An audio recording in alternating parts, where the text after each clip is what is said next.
Hello children, today we will continue again chapter number 1 going to school. Children crosses the jungle. बच्चे जंगल से होके गुजर रहे हैं. We have to go through a thick forest to reach school. Children are telling that they have to go to school by crossing the jungle. At some places it is so thick that even sunlight does not pass through. कुछ जगहों पे जंगल इतने घने हैं कि वहाँ पे सूरज की रोशनी भी नहीं आ सकती है. It is also very silent there. वहाँ पे शांति भी है. Everyone is silent. No one is present there. No one can hear the sounds of different birds and other creatures. यानी कि किसी को different birds और other creatures की ही सिर्फ ओनली आवाज़ सुनाई दे रही है और किसी पर्सन्स की आवाज़ उन्हें नहीं सुनाई दे रही है. ठीक है, तो बच्चे क्या कह रहे हैं? बच्चे कह रहे हैं कि very silent situations are present. First question is, have you ever been in a thick jungle or any such places? क्या आपको कभी घने जंगल से होकर गुजरना पड़ा है तो sometimes you might have cross the jungle or sometimes may not be. Those who have cross the jungle they can write it as yes, they if do not then write as no. Second question है कि write your experiences in your notebook, यानी कि आपको जो experiences है उसको आपको copy में लिखना है. ठीक है, तो आपको एक्सपीरियंसेस को जो कॉपी में लिखना है तो आप बता सकते हैं कि आपके how do you feel when you visited the jungle. It was dark और द ट्रीज वेर लॉन्ग और ट्रीज वेर शॉर्ट. ठीक है, different birds were present. All this expressions you can write. Next question है कि can you recognise some birds by their sounds? क्या आप कुछ birds को पहचान सकते हैं उनके साउंड्स के द्वारा? Can you imitate the sounds of some birds? तो ऑब्वियसली आप कौवे की, क्रो की, कोयल की आवाज़ आप ऑब्वियसली रिकॉग्नाइज कर सकते हैं. ठीक है, तो आप उनकी आवाज़ को दोहरा भी सकते हैं.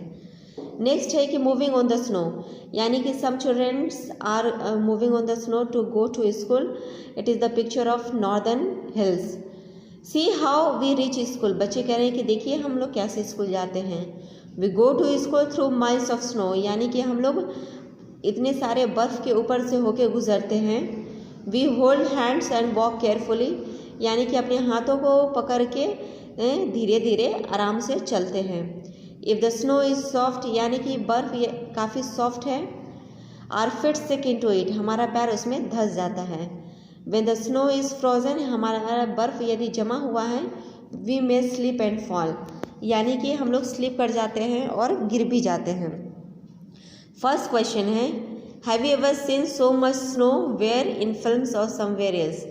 क्या आपको इतना स्नो कहीं पे देखने का मौका मिलता है? तो obviously in hill stations in Jammu Kashmir you might have seen so much snow present in a place, और in films also you might be see all the snow and there is skating also. Moving to the next page. Do you think that such places have snow all the time? Why? आपको लगता है कि उन जगहों पे क्या पूरे साल बारिश और स्नोफॉल होते रहते हैं क्या? No. Sometimes in some seasons there is a snowfall because their temperature is low at that time. Next topic is Rocky Pass. It is the picture of Uttarakhand. यानी कि अब आपको रॉकी पाथ के बारे में पढ़ना पड़ेगा. Children are going through the rocky path to go, they are using their path to go to school. We live in the mountains, यानी कि बच्चे कह रहे हैं कि हम लोग पहाड़ों में रहते हैं. The paths are rocky and uneven, यानी कि जो रास्ते हैं वो काफ़ी रॉकी है और अनइवन भी हैं. The children who live in the plains will find it difficult to walk on this, यानी कि जो बच्चे इन प्लेन्स में रहते हैं उन्हें इन रास्ते से होकर गुजरना पड़ता है. But we can easily rush up and down, लेकिन हम लोग रेस लगा के जा सकते हैं और आ सकते हैं. No matter whether there is a dense forest, farms, mountains और snow on the way, we manage to reach school. यानी कि ये मैटर नहीं करता है कि हम लोग डेंस फॉरेस्ट से होके गुजर रहे हैं या खेतों से, फार्म से होके गुजर रहे हैं, या माउंटेन्स पहाड़ों से होके गुजर रहे हैं, या स्नो बर्फ से होके गुजर रहे हैं, लेकिन इतने सारे रास्ते से होके बच्चे गुजर रहे हैं. They are facing difficulties on their part to go to school, but they manage to go to school. First question is, do you face difficulties on the way to your school? क्या आपको अपने school जाने में कठिनाइयों का सामना करना पड़ता है? Sometimes you may face difficulties like traffic problem, vehicle problem, like this. Next question है कि which is the best month in which you like to go to school? Why? ऐसा कौन सा महीना है जिस महीने में आप स्कूल जाना ज़्यादा पसंद करते हैं? sometimes in rainy season, sometimes in autumn you might go to school, because it is very beautiful season like autumn, spring. Okay, my dear children, this chapter is now over. Go through the videos continuously to understand what is telling in the chapter.